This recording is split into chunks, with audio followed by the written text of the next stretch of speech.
Acho que ele quer um contrato bom pra caramba. Me É, parece que isso que é mais a maior preocupação dele. Pelo que ele falou no final do jogo, aliás, parece realmente que o Gabriel vive num planeta diferente, né? Sei lá, Gabrielândia, não sei onde que é isso aí. Tinha a vive em Portalupilândia, outro. lembra? É, Tinha. mas ele vive no outro universo, porque as coisas que ele fala. Ele fez um gol de pênalti, gente, e perdeu um gol quando o jogo estava 1-0 sábado para o Criciúma, né? Um gol feito praticamente. O Luiz Araújo ajeitou de cabeça na perna esquerda dele, dentro da área, é só mandar para o gol, chutou nas nuvens. E bateu bem o pênalti, que ele é um ótimo cobrador de pênalti, andou perdendo alguns no ano passado, mas ele é um ótimo cobrador, e fez o gol.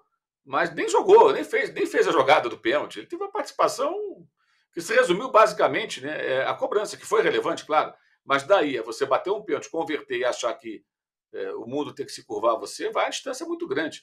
E aí ele critica, né, como é que ele falou, que não deram um tratamento de ídolo. Primeiro, é um pouco presunçoso você falar de você mesmo, né, como ídolo. As pessoas é que têm que se referir a você como tal.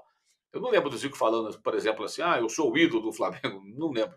Se ele falou algum dia, eu não vi. E como eu sempre digo, se o Zico não fez, ninguém pode fazer, no caso do Flamengo. Deveria ser sempre assim, deveria ser uma lei do clube, né?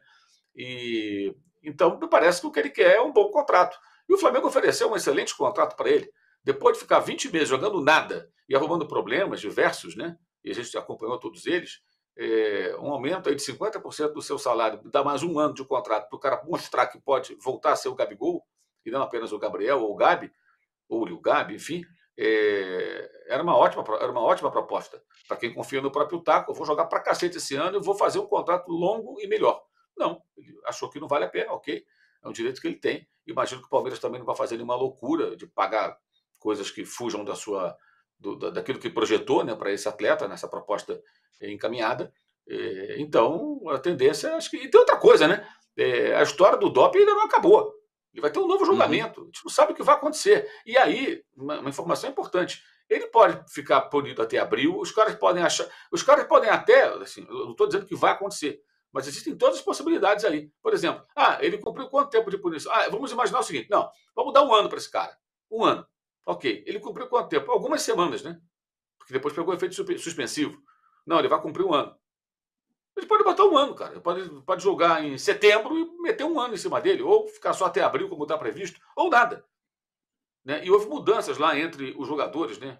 Quem vai jogar. A coisa se modificou. Assim, é um terreno meio misterioso. A gente não sabe o que vai acontecer. E não adianta nem entrevistar advogado, que o advogado do jogador vai dizer uma coisa, o outro pode falar outra coisa. É prever o futuro. Você não sabe o que está na cabeça de quem vai jogar. Pelo menos um dos jogadores ainda ninguém tem ideia. É uma situação ainda de risco, tá? Para o atleta. Ele pode escapar e pode pegar um gancho. E o tamanho desse gancho não sabemos qual seria, caso aconteça. Então, não é uma situação muito confortável. Ele não está numa situação confortável. Mas age como se estivesse. Então, enfim, eu acho até que o Flamengo fez muito oferecer essa proposta. Eu achei o fim da picada a proposta inicial no ano passado, que era uma renovação de 4 anos, com aumento, com luvas, aquilo foi bizarro. Travou do Landim, acho que não só pela contrariedade do presidente, mas pela péssima repercussão quando a notícia foi dada, né, que foi no dia 15 de outubro, que a gente trouxe essa informação, e a repercussão foi péssima entre torcedores, entre conselheiros, inclusive teve um dirigente, eu me lembro bem disso, que avisou o Landim: se vocês assinarem esse contrato maluco, eu vou embora, eu renuncio ao meu cargo. Até isso aconteceu. Houve uma certa revolta até, porque não tinha cabimento nenhum, gente, aquele acordo que se desenhava. Seria um convite à acomodação. O cara já estava jogando mal, criando alguns probleminhas fora de campo. Outros ele viria a criar. E você ia dar esse ano mais 4, 5 anos, com aumento do salário, cara, você convida o cara a ficar acomodado ali. Já estou com o meu contrato até Mudou 32 anos seu. de idade. Para quê? Não tem motivo para nada, tá tudo bem. Ganha em dia, ganha muito bem, maior salário do clube, né? Seria, né? Nesse caso. Então, assim, eu não o vejo nessa situação tão confortável, não.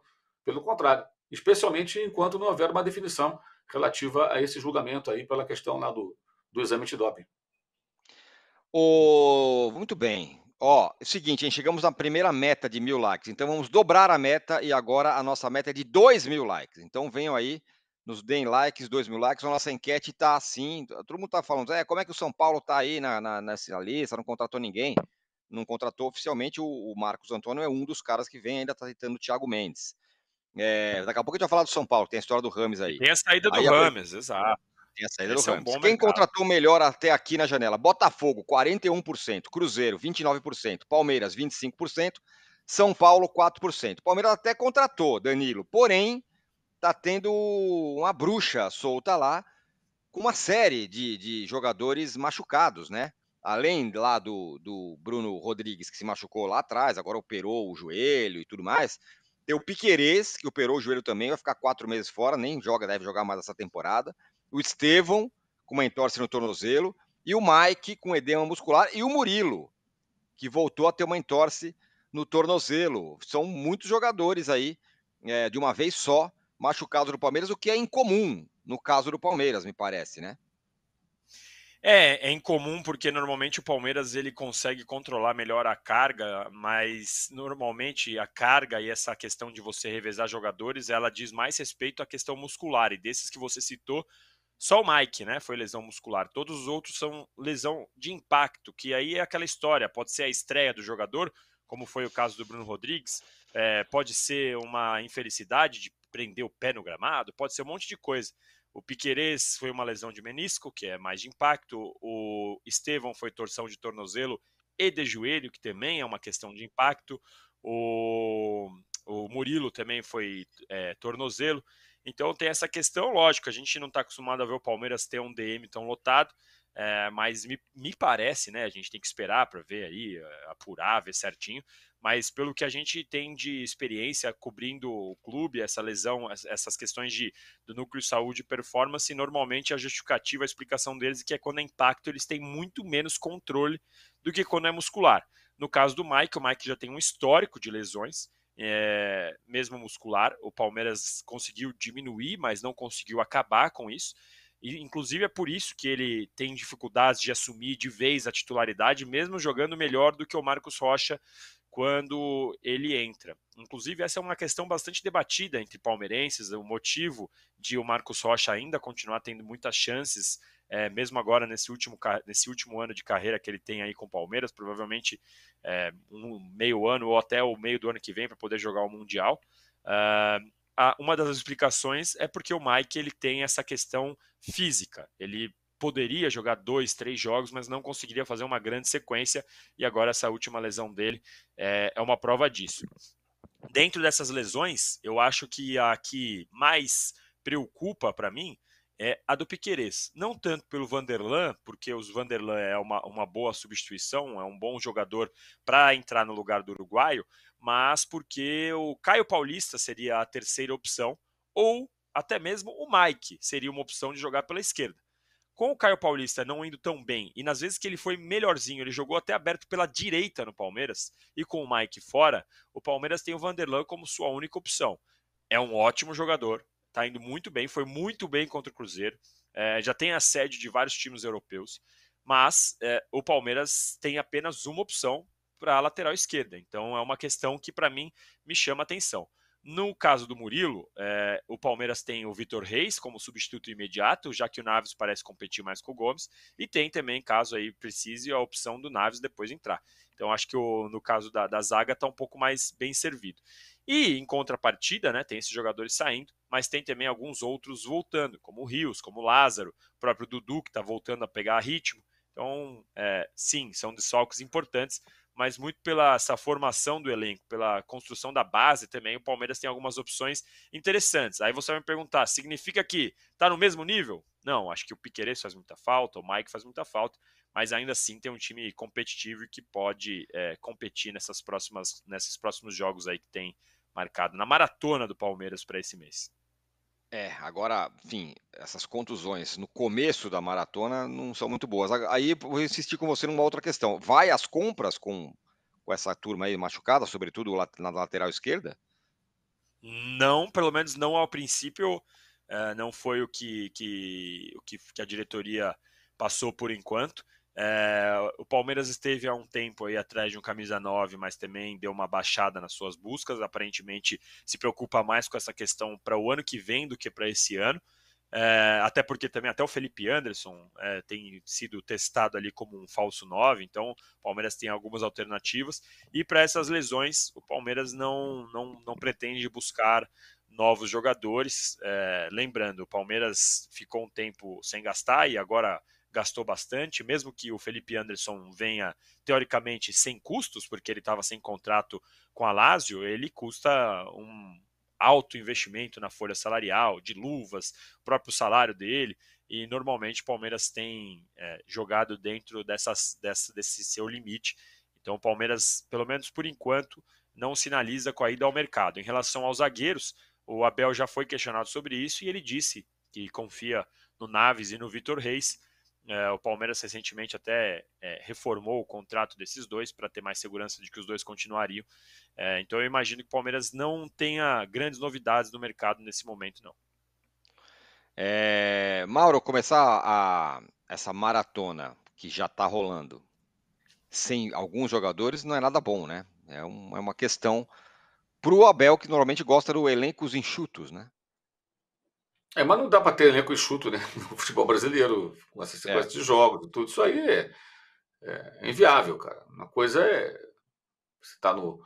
Por exemplo, você vai treinar um time na Europa que não disputa competições europeias, um time médio, né? Joga a Copa do país e joga o campeonato. Ok, você pode ter um elenco mais enxuto. É o caso, por exemplo, dessa temporada do Vasco. O Vasco joga só Copa do Brasil e Brasileiro. Então, todas as semanas de competição internacional, o Vasco tem semanas livres. Isso faz uma diferença significativa, né? Agora, quando você está em 3 competições, cara, não tem jeito. Você tem que ter jogador para poder fazer essa reposição. Não significa ter um elenco com 50 jogadores, mas não dá para ter um elenco enxuto. Você tem que ter reposição. Não só, né, no caso de lesões, mas também para você fazer aí um rodízio de jogadores dentro do possível, né, ou do necessário, e ter condições de mantê-los em uma boa condição física. E as contusões e suspensões são inerentes ao futebol, vai acontecer. Então, essa questão do elenco enxuto não tem jeito, né? E esse é o momento agora em que isso vai se tornar ainda mais necessário, porque todo mundo vai enfrentar aí uma rotina pesada. No caso do Palmeiras, tem jogos ainda com o Flamengo na Copa do Brasil, primeiro já na quarta-feira que vem, às 8 da noite, né? No Rio de Janeiro. Para a sorte do Palmeiras, o adversário da Libertadores, que é o Botafogo, também está envolvido nas 3 competições e vai jogar com o Bahia, que também é um adversário difícil, né? Então não tem. Ou o Botafogo abandona a Copa do Brasil para um time reserva e prioriza a Libertadores, ou ele vai ter que se dividir também, mandando time forte nas competições em todas elas. Eu não imagino que o Botafogo vá largar uma competição. Ele vai tentar brigar em todas as frentes com o seu elenco, da mesma maneira que o Palmeiras vai fazer. Isso dá uma certa equilibrada na situação. Lembrando que o Palmeiras, dessa turma toda aí da maratona, é justamente o que vai pegar os 2 outros poderosos do momento, né? O Flamengo numa competição, o Botafogo na outra competição. A tabela do Palmeiras é realmente duríssima. Muita gente aqui está no chat, Danilo, falando assim: vocês não podem falar do gramado sintético, que é o responsável pelas lesões do Palmeiras, parará, parará. Não exatamente, né? Todo mundo se machucou no sintético? Não. Não, na verdade, assim, a gente não pode cravar que foi sintético, porque até há pouco você abriu essa discussão falando que não é comum o Palmeiras ter lesões. Então, quando o Palmeiras não tinha lesões, ninguém estava falando que o sintético do Palmeiras prevenia as lesões. Assim como agora não dá para cravar que foi o sintético do Palmeiras que causa as lesões. Há estudos controversos, cada um diz uma coisa, a gente não tem uma conclusão, dá para você acreditar mais em um, mais em outro, mas não dá para cravar que tal gramado causa lesão. Eu, particularmente, acredito que todos os gramados deveriam ser naturais, eu defendo que todos os gramados sejam naturais, mas que haja um controle desses gramados naturais.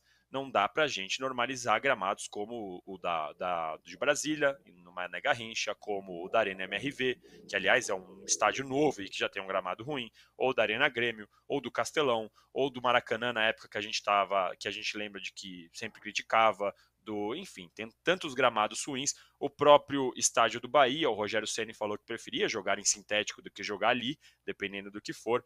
Então eu acho que a nossa discussão, primeiro, a gente deveria pensar sempre em padronizar um gramado bom natural. Se 19 times tivessem um gramado bom natural e o Palmeiras tivesse um gramado sintético, daria para fazer críticas. No momento, a gente tem uma discussão até certo ponto que não dá para cravar. Não dá para a gente falar, o sintético causa lesão, o sintético não causa lesão. O certo é, a gente tem muito gramado ruim no Brasil. Então, Você mesmo disse, o Palmeiras até agora há pouco era referência de jogadores que não se machucavam, e o Palmeiras joga no sintético, e o Botafogo joga no sintético, e o Atlético Paranaense joga no sintético. Enquanto a gente tiver pasto em vários outros estádios, eu acho que a discussão sobre sintético ela fica um pouco vazia, Tironi.